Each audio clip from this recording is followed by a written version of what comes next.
So hello friends, welcome to reality classes. इस वीडियो में हम लोग 23 दिसंबर 2018 के सेकेंड शिफ्ट में जो पेपर हुआ था उसमें हिंदी के 50 क्वेश्चन देखेंगे और आज शाम को जीके के 50 क्वेश्चन जो इस पेपर में आए थे उसका वीडियो आ जाएगा। आज 22 तारीख है, अभी आपके पास 4 दिन का समय बचा है, तो अभी आप ज़्यादा से ज़्यादा रिवीजन पे ध्यान दीजिए और यदि आपको लगता है कि हिंदी और जीके में से कोई टॉपिक कराने लायक है तो उसको आप कमेंट बॉक्स में लिखिए, मैं उस पर एक वीडियो बना दूंगा। तो चलिए स्टार्ट करते हैं। पहला क्वेश्चन क्या बोल रहा है, निम्न में से कौन सा वैयक्तिक पत्र की श्रेणी में आएगा। वैयक्तिक का मतलब होता है पर्सनल, तो पर्सनल लेटर है ना, उसमें आप ये तो फ्रेंड्स को लिखेंगे या रिलेटिव्स को लिखेंगे या फैमिली मेम्बर्स को लिखेंगे। तो इसमें से जो व्यापारिक पत्र है, प्रार्थना पत्र है और संपादक के नाम पत्र है, ये आपके वैयक्तिक मतलब पर्सनल लेटर नहीं, लेकिन मित्र को जो पत्र है ना, ये वैयक्तिक श्रेणी में आएगा। सेकेंड क्वेश्चन है, निम्न में से कौन सी पत्र की विशेषता नहीं है। तो पत्र आप लिखते हैं तो उसकी विशेषता कौन सी नहीं है। संक्षिप्तता, मतलब जो लेटर है ना वो ज़्यादा लेंदी नहीं होना चाहिए, ये सही बात है। अब बात आती है प्रेषक। प्रेषक लेटर में होता तो है लेकिन ये कोई विशेषता में थोड़ी आता है।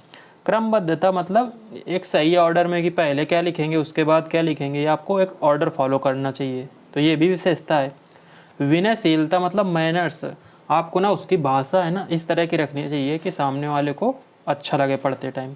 तो जो बी ऑप्शन है ये सही है कि प्रेषक जो है ना, मतलब भेजने वाला जो लेटर को लिखता है उसको प्रेषक बोलते हैं, तो ये विशेषता में नहीं आता है, ये पत्र का भाग है, ये बात अलग है। तीसरा क्वेश्चन है, गंदगी की समस्या से पीड़ित मोहल्ले वासियों की ओर से नगर पालिका अध्यक्ष को लिखा गया पत्र निम्न में से किस श्रेणी के अंतर्गत आएगा। तो आप गंदगी की समस्या से पीड़ित हैं तो नगर पालिका अध्यक्ष को लेटर लिखेंगे तो क्या वो प्रार्थना पत्र होगा या आवेदन पत्र होगा या व्यापारिक पत्र होगा या शिकायती पत्र होगा। तो जब पहला मतलब प्रार्थना पत्र से ऐसा लग रहा है, हो सकता है ये हो सकता है। व्यापारिक पत्र तो एक ऐसे भी नहीं होगा। आपका डी ऑप्शन जो दिया गया है ना, शिकायती पत्र, तो आप शिकायत कर रहे हैं, ऐसे ना सब शिकायती पत्र होते हैं कि आप कोई अपने आसपास की समस्याओं के लिए पत्र लिखते हैं गवर्नमेंट ऑफिसर्स को। डी ऑप्शन आपका सही है। चौथा क्वेश्चन है, निम्न में से कौन सा मूल दीर्घ स्वर नहीं है, मतलब मूल दीर्घ स्वर में कौन नहीं आता है। तो आपका बड़ा आता है, बड़ी आता है, बड़ा ऊ आता है, लेकिन जो ओ है ना ये मूल दीर्घ स्वर में नहीं आता है। डी ऑप्शन आपके सही है। हिंदी के सभी टॉपिक्स पे मैंने एक प्लेलिस्ट बना के वीडियोज बनाए हैं, इतने प्रिसाइज और एक मतलब शॉर्ट में हैं कि जल्दी से आप उनको रिवाइज कर सकते हैं। तो यदि आपको लगता है किसी टॉपिक में कोई डाउट है तो आप वहाँ पे देख सकते हैं। 2 टॉपिक पे वीडियो मैं कोशिश करूँगा कि आज या कल में डालूँ। एक तो लेटर वाला है और दूसरा है जो इम्पोर्टेंट रचनाएं हैं उन पे क्वेश्चन बने हैं ना, तो वो भी। शुद्ध वर्तनी इसमें पूछ रहा है, तो शुद्ध वर्तनी में तो ये शब्द यहाँ पे दिया गया है अध्ययन, तो आप अध्ययन कैसे लिखते हैं, अध्ययन। डी ऑप्शन आपका सी ऑप्शन सही है। कई बार बोलने में थोड़ा सा गलत हो जाता है तो कोई दिक्कत नहीं, आपको थोड़ा सा अंडरस्टैंडिंग रखनी चाहिए। फिर से शुद्ध वर्तनी पूछ रहा है तो इसमें उत्तरदायी लिखा है, तो उत्तरदायी कैसे लिखते हैं, उत्तरदायी लिखते हैं, उत्तरदायी। ये आपका बी ऑप्शन सही है। अब पहले से इसमें बोल दिया गया कि संधियाँ 3 प्रकार की होती हैं। अब बोल रहा है इनमें से कौन एक संधि का प्रकार नहीं है। तो संधियाँ होती हैं स्वर संधि, व्यंजन संधि और विसर्ग संधि। आपकी जो चौथी है ना, ये अनुस्वार संधि, संधि का टाइप नहीं है। निम्न में कौन सा व्यंजन संधि का उदाहरण नहीं है।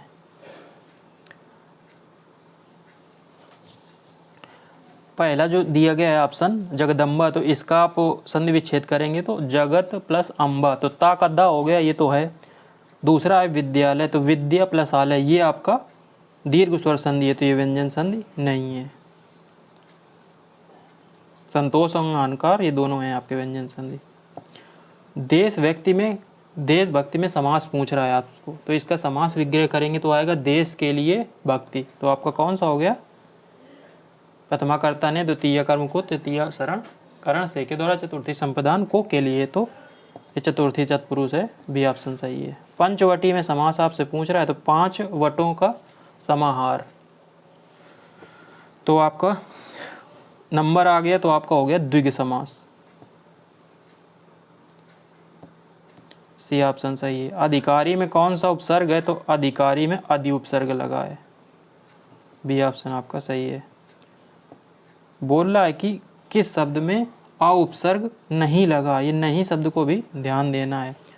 अकथ, अभेद, अचूक, अनुज, तो मैंने ये बताया है कि आप उपसर्ग को हटाओ और उसके बाद जो शब्द बचे यदि उसका अर्थ कुछ समझ में आए तो फिर आ उपसर्ग लगा है, वरना नहीं लगा है। तो अकथ में आ हटा के कथ बोलोगे, कथ मतलब कहने योग्य, भेद, चूक, तो भेद और चूक ये शब्द होते हैं, लेकिन हटा दोगे अनुज में से तो नुज बचेगा केवल, तो ये आपका अनुज में है ना, इसमें आ उपसर्ग नहीं लगा है, अनुज मतलब छोटा भाई।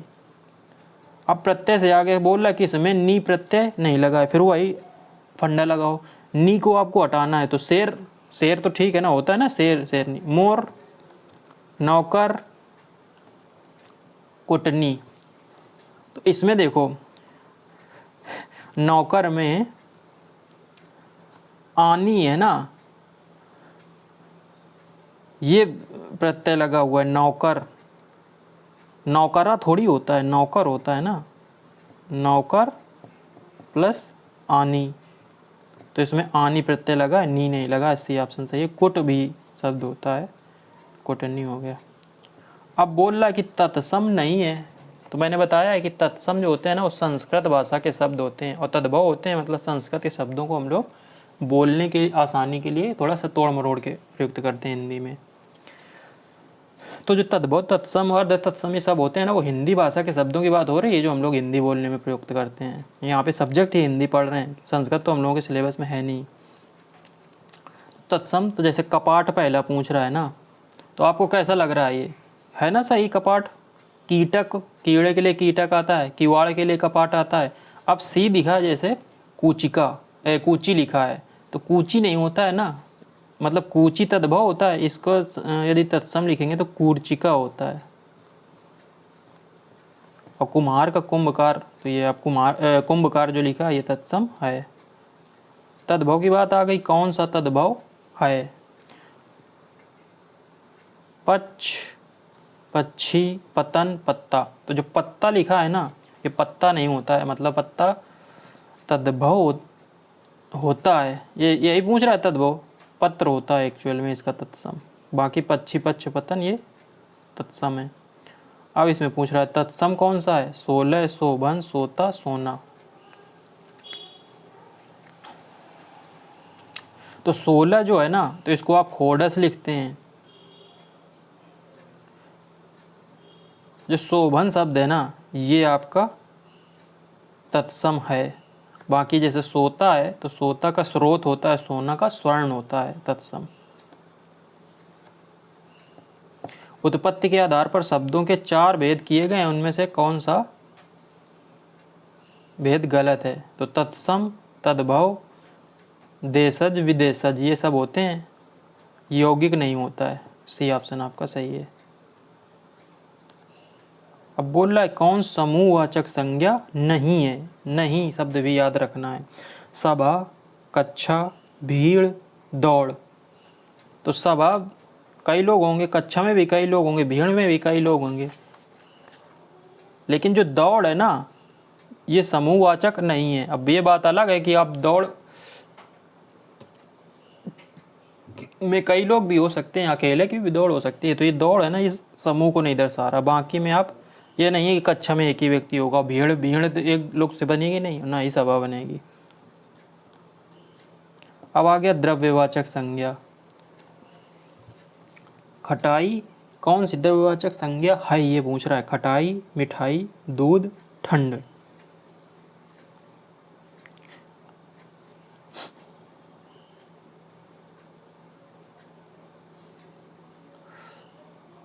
तो द्रव्यवाचक संज्ञा इसमें दूध है। सी ऑप्शन आपका सही है।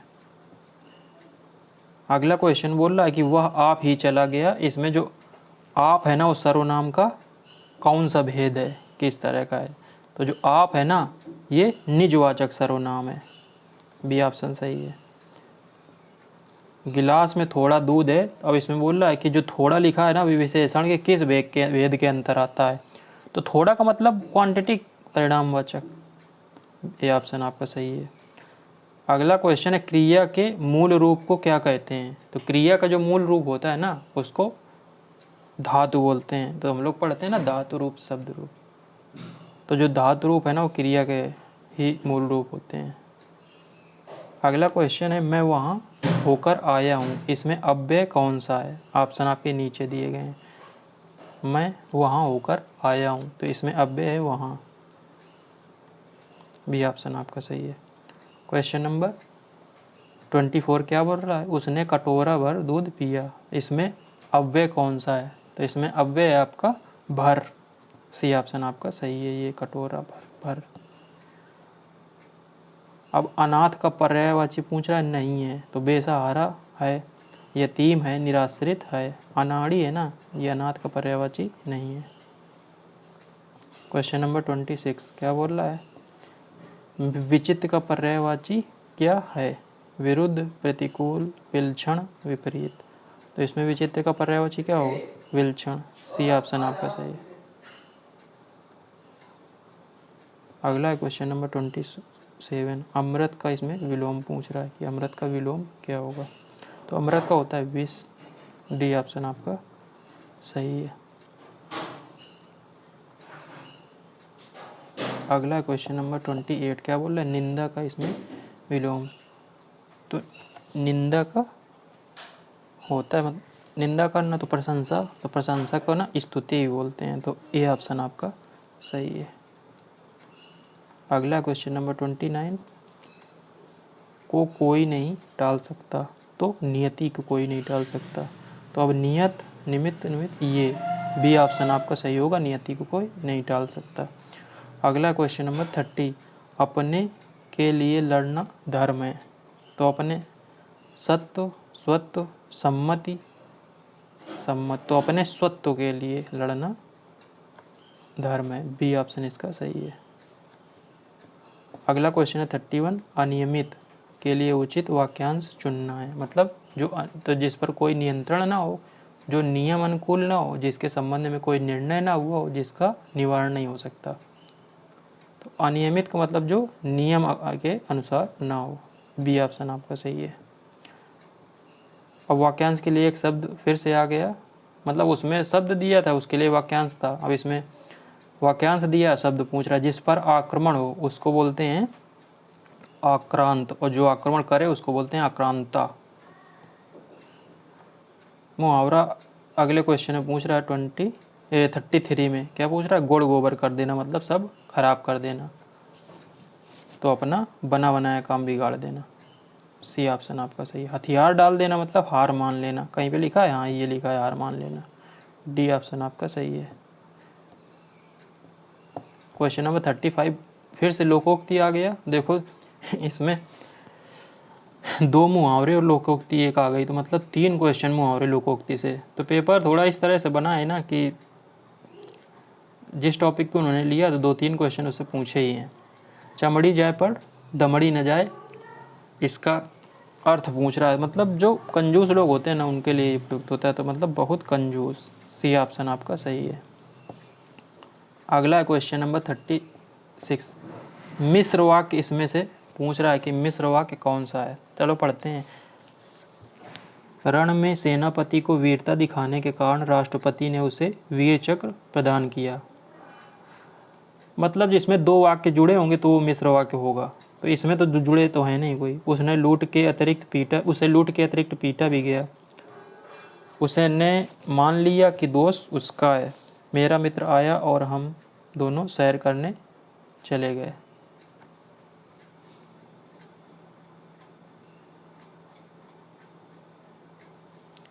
हाँ, तो मिश्र वाक्य ऐसा होता है ना कि जिसमें एक वाक्य पे दूसरा वाक्य निर्भर हो, तो मतलब इसमें सी ऑप्शन सही है, उसने माना कि उसका दोष है, ये आपका की से जुड़ा, सी ऑप्शन सही है। और जो और वाले होते हैं ना, इनको संयुक्त वाक्य बोलते हैं। अगला क्वेश्चन नंबर 37 क्या बोल रहा है? वह दंड से बचना चाहता था इसलिए भाग गया। यह संयुक्त वाक्य है, इसका सरल रूप क्या होगा? तो वह दंड से बचने के लिए भाग गया, सीधा सा दिख रहा है, बी ऑप्शन आपका सही है। 2 की जगह 1 ही बना लिया। व्याकरणिक दृष्टि से शुद्ध वाक्य इसमें पूछ रहा है, मतलब ये वाक्य शुद्धि का क्वेश्चन है। वे अनेक विषय के ज्ञाता थे।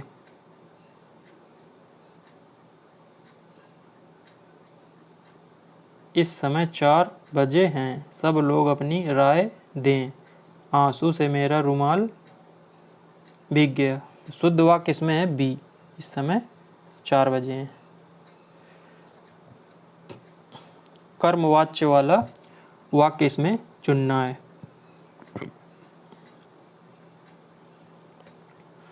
तो कर्मवाच्य वो होता है जिसमें कर्म की प्रधानता होती है।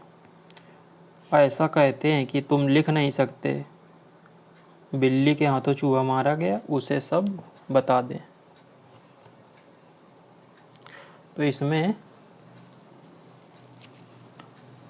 जो सी ऑप्शन है ये सही है, बिल्ली, ये कर्मवाच्य में बिल्ली के हाथों चूहा मारा गया। से के द्वारा किस कारण का प्रसर्ग है, अभिव्यक्त पूछ रहा है। तो प्रथमा कर्ता ने द्वितीय कर्म को तृतीय करण से के द्वारा, तो करण कारक हो गया आपका बी ऑप्शन आपका सही है। चलते हैं अगले क्वेश्चन में। 41 क्या बोल रहा है? वह मुझसे अलग रहता है। इसमें रेखांकित शब्द के आधार पर बताइए कि यहाँ पर कौन सा कारक है। तो मुझसे अलग रहता है, तो अलगाव में कौन सा होता है? अपादान कारक, बी ऑप्शन आपका सही है। अगला क्वेश्चन है 42, निम्न में से कौन सा शब्द स्त्रीलिंग है? तो आप सीधा सा इनको किसी वाक्य में प्रयोग कर लीजिए, पता चल जाएगा। देश, यह मेरा देश है। नगर, यह नगर अच्छा है। द्वीप, वह द्वीप बहुत अच्छा है। झील, झील का, यह झील बहुत सुंदर है। तो झील जो है ना, ये आपका स्त्रीलिंग है। झील, नदी, ये सब स्त्रीलिंग होते हैं। निम्न में से कौन सा शब्द दोनों वचनों में समान रहता है? मतलब एक वचन बहुवचन दोनों में। कथा, सरसों, लता, कुटी। तो इसमें जो है ना सरसों, ये एक वचन और बहुवचन में समान रहता है। बाकी कथा का कथाओं हो जाएगा, लता का लताएं या लताओं हो जाएगा, कुटी का कुटियों। 44, निम्न में से कौन सा वाक्य पूर्ण भूतकाल का है? पूर्ण भूतकाल का मतलब जिसमें पता चल जाए वाक्य को पढ़ के कि जो काम है ना वो 100% ख़त्म हो गया। वे गए, वे खा रहे थे, वे आए थे, वे सोकर उठे हैं।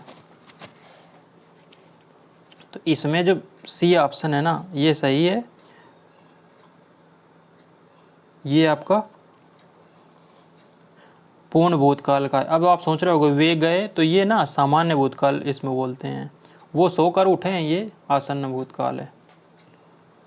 अगला क्वेश्चन है कि इन निम्न में से निपात का उदाहरण कौन सा है? तो निपात है ना अव्यय ही एक तरह से होते हैं, और निपात 9 होते हैं जो इनको आपको याद रखना है। जैसे तक, सा, पर, सिर्फ, केवल, काश, ये सब।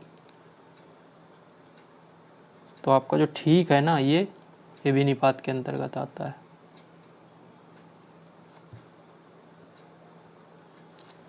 अगला क्वेश्चन है 46, निम्न में से अनुपयुक्त शब्द प्रयोग संबंधी अशुद्धि किस वाक्य में है? मतलब सही शब्द का प्रयोग नहीं हुआ है। उसने आसन ग्रहण किया, पूजनीय पिताजी आए हैं।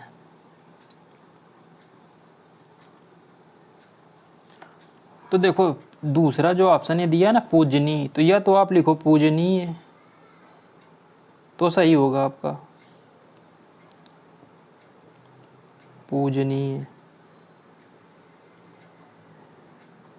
या आप लिखो पूज्य। दोनों सही हैं, ये पूजनीय ये गलत है। अगला क्वेश्चन है, संविधान के किस अनुच्छेद में हिंदी को राजभाषा तथा इसकी देवनागरी लिपि को स्वीकार किया गया?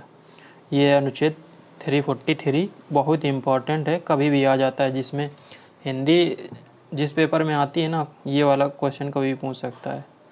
पूछ रहा है उत्तर प्रदेश में कौन सी बोली बोली जाती है, तो इसमें आपको कुछ नहीं भी पता ना, तो आप कन्नौजी जो है ना, ये सीधा सा टिक मार दीजिए। कन्नौज है ना, उत्तर प्रदेश का है।